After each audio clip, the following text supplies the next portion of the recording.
আমি জানি আপনারা 2টো থেকে ওয়েট করছেন, আমি জানি, কিন্তু বিশ্বাস করুন আমিও 9টা থেকে ওয়েট করছি। সকাল 9টা থেকে রেডি হয়ে বসে আছি এখানে আসার জন্য। এয়ারপোর্টে দেরি, ওখানে দেরি, ওখানে দেরি, হোটেলে গেছি দেরি, খাবার খেয়েছি দেরি, গাড়ি যাচ্ছে তো যাচ্ছেই দেরি, তারপর এখানে আসছি তো আসছি দেরি। আমাকে দোষ দেবেন না, আমি পাক্কা টাইম পেল। টাইম যদি 8টা বলেন তাহলে আমি 7:45 আসি।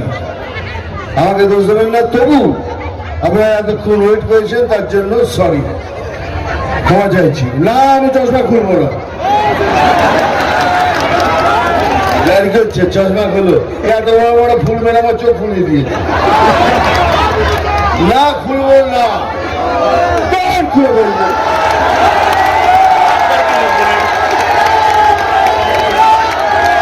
ঠিক আছে, ভালো।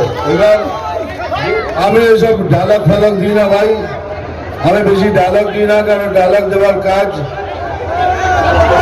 ভাই দেখ ওখান থেকে এখানে অব্দি আসা যায় না, তো বারবার করে আসছি আমি তোমাদের কাছে। আমি খালি একটাই কথা বলতে চাই, ভোট দেওয়ার আগে যা যা দুর্নীতি হয়েছে সব এনারা বলেছেন, আমি বারবার বলে আমি তোমাদের কষ্ট দিতে চাই না। ভোট দেওয়ার আগে 5 মিনিট ভাববেন, বাস, আর কিছু না। 5 মিনিট ভাববেন যে বিজেপি পার্টি, আগে বলুন এই পার্টিটা কি দুর্নীতিগ্রস্ত পার্টি? এরা কি কয়লা চুরি করে? এরা কি গরু পাচার করে? এরা কি বিদ্যুৎ চুরি করে? এরা কি রেশন চুরি করে? সেই পার্টি এই লোকটাকে চুজ করেছে। তার মানে এই লোকটার মধ্যে কিছু সততা, স্বচ্ছতা এবং ইনি একটি অনেস্ট লোক, এই জন্যই বিজেপি পার্টি চুজ করেছে। বিজেপি পার্টি যাকে তাকে টিকিট দেয় না, একটা প্রসেস থাকে তার মধ্যে। এইবার কি বলছি, যে ভোট দেওয়ার আগে 5 মিনিট ভাববেন। তো কি ভাববেন? এই পার্টি তো দুর্নীতি করে না। এবার আমার অপোজিশন পার্টি, আমি অপোজিশন পার্টির নামও নিই না আর ক্যান্ডিডেটের নাম নিই না। ও দাদা চুপ, তখন থেকে আপনি ডিস্টার্ব করছেন। আপনি ওপরে আসুন, ওপরে আসুন, ওপরে আসুন, এসো ওপরে এসো। এই যে পার্টিটা আছে সে পার্টিটা দুর্নীতিগ্রস্ত কিনা? পার্টিটা দুর্নীতিগ্রস্ত হ্যাঁ কিনা? হ্যাঁ, এরা গরুর ব্যবসা করে, এরা কয়লা চুরি করে, এরা বালি চুরি করে, এরা বিদ্যুৎ চুরি করে, এরা রেশন পর্যন্ত চুরি করে।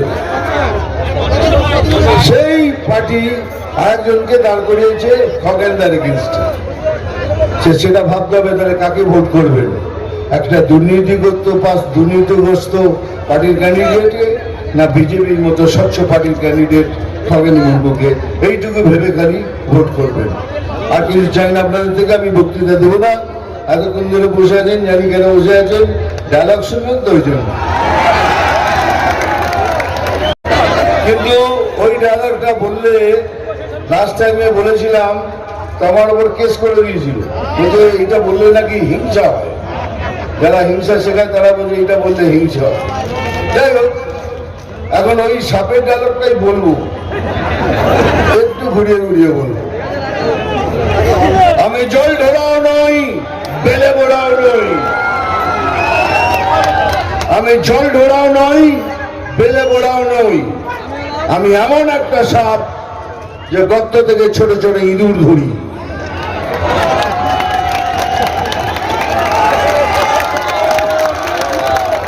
এবার ওইটা মারবো ওখানে।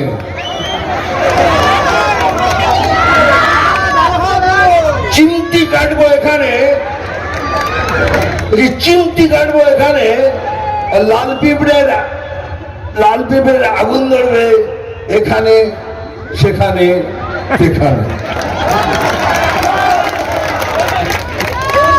নাম তুফান, বছরে একবার আসি, এবার বারবার আসবো তোমাদের সঙ্গে দেখা করতে।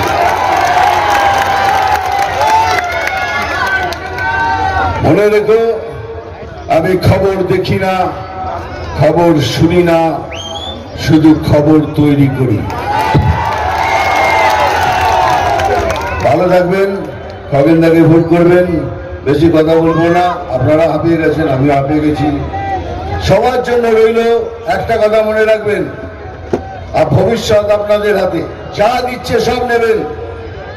ওই কন্যাশ্রী, বন্যাশ্রী, কন্যাশ্রী সমাজ, এটা আপনাদের পয়সা। এই নাকটা এরম ভাবে নাম ঘুরিয়ে দেখাচ্ছে খালি, আর কিছুই না। সব নেবেন, সবকিছু নেওয়ার পর বিজেপি জয়েন করবেন, বিজেপিকে ভোট করবেন। আমরা আপনাদের একটা সুন্দর বাংলা প্রদান করব, এটাই হলো মোদি গ্যারান্টি। জয় শ্রীরাম।